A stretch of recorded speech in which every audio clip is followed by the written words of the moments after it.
you hear all this talk. Politicians are saying seal the border. Seal the border. Seal the border first, then deal with other issues.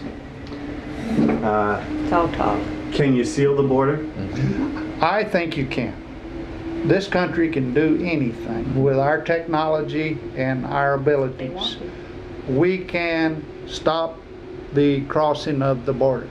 I don't think we want to, because it's going to raise a lot of what Washington calls human rights issues. And I think it can be done, though. We have two issues. We have the drug trade, and we have the illegals who want to come into work and get around the legal system. As far as closing the border, Harold just said it. We have the technology. We're the greatest country on earth, and we have the technology to do it. Whether it's walls, virtual fences, whatever it takes. When I was in office, I mentioned earlier that we were responding to all these crimes, the stolen cars and burglarized houses. So we flew the border, and we picked out these 15 different sites we called OP sites, observation posts, and the key to it was the field of vision overlapped the one next to it. So when all of them were manned, and I said at one time the border was sealed, and I can't say that for sure, but the main thing was we were catching an awful lot of illegal aliens and a lot of dope.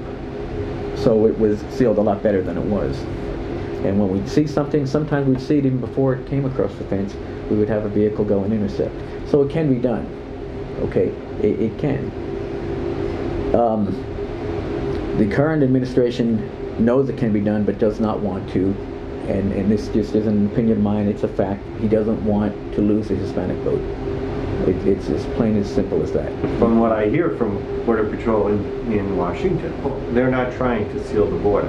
They're trying to create bottlenecks that are a certain distance away from the border based on the amount of time it would take for somebody who had crossed the border to be picked up in a car and driven to somewhere where they'd be beyond the range of one of their checkpoints. But that leaves people maybe who are in not very densely populated areas without a lot of roads.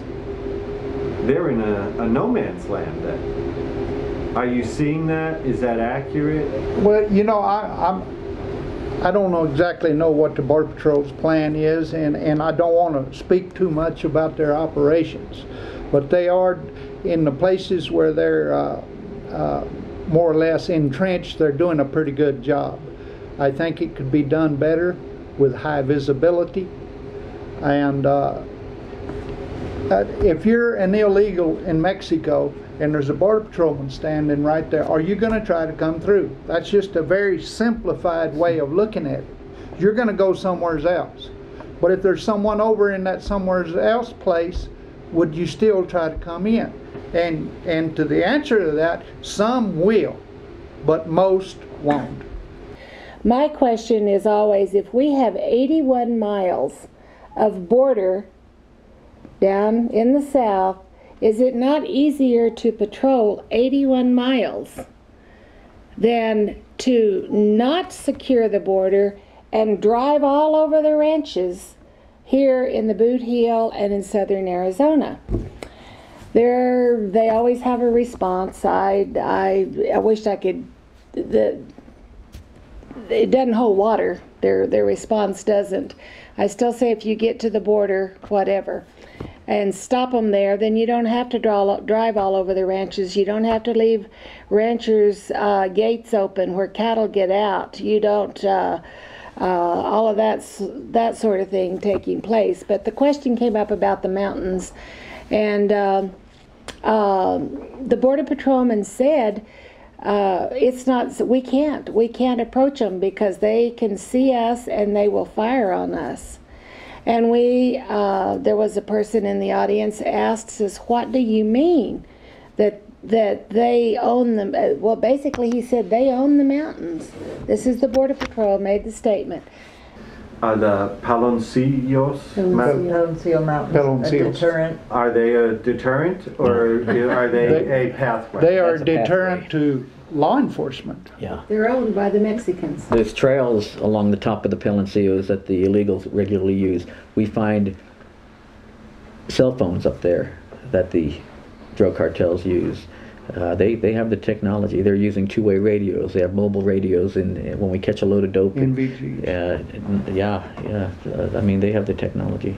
They, if you can imagine, they're doing it. It's just simple as that. If you can imagine, they are doing it.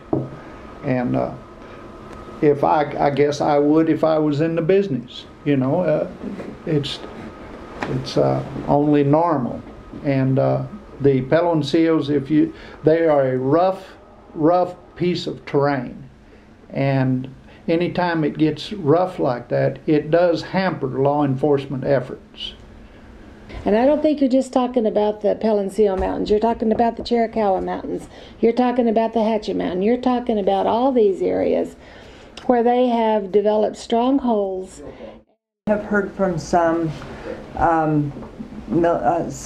police agents in various communities that some ranchers are complicitous with the drug dealers in that they get some kind of financial compensation for allowing the drops of drugs on their property, and that sometimes there may be violence that's associated to that relationship. Can anybody speak to that? I'm sure that it happens. Why wouldn't it happen? It happens in big cities when you have a drug ring operating. Money makes people weak, and so I'm sure it happens. But that doesn't offset the fact that 99% of the people along the border are honest, hard-working people.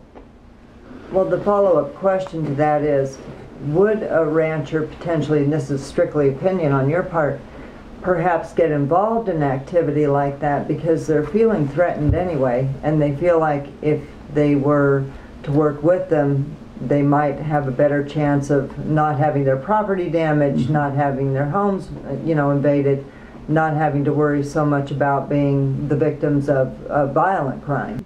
Everyone that's on the border is not a crook and violent, and everyone on the border is not honest and hardworking. And that's just the way the world is. But yes, it does happen. I think what you're going to find more often now that is the norm, and it's a part of the problem, is good law-abiding citizens, farmers, ranchers, that have things that they see going on that normally would report it, won't report it because fear of retaliation. Because especially if you live along the border. And I'm not saying that's my case. I have friends that is the case. And it's really bad when I'm getting back to the USA, good old USA thing, when you should have freedom of speech and freedom of everything else, to report something that's going on that you know is wrong, but you've been told you do, and you will suffer the consequences. And these are people from the other side of the border that are dealing in the illegal activity. You're just supposed to turn a blind eye to it. And I guess that's just what's sad is it's become a way of life. Instead of it being a rare thing, it's a normal thing. And I don't think that's what this country was built on. And you asked about farmers and ranchers being on the take, or that some law enforcement have indicated that. Well, I think that's a two-way street there, because I think there's a lot of stuff that could be stopped, but it's too economically viable to the system. And just like Tricia was talking earlier about being broken into the same time of the month, but when she made the statement to law enforcement that if y'all don't stop it, we will, it stopped.